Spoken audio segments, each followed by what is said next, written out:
Hi class, it's week 3 and you're ready to do the outline as part of the pre-write process for your final essay. In week 2, you did the annotated bibliography, which was hopefully most of your research for your final paper. This week in week 3, we're doing the outline.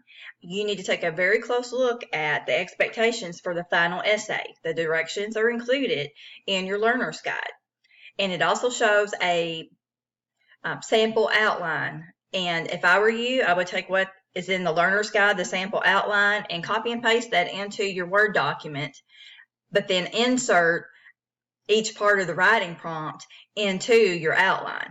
So you know that you're covering everything that you need to cover for your final paper. This outline is just kind of your draft or your pre-write process. It's going to give you a great foundation for the first draft that's due in week 4. And in week 4, I'm really expecting quality drafts because I'm going to give some feedback, but hopefully you won't have a whole lot of work to do to submit your final draft in week 5. I'm expecting the first draft to be such good quality because we worked up to that process of writing the first draft and getting the information that you need for your paper, that you'll only have a few small things to change, and will make the end of the course much easier.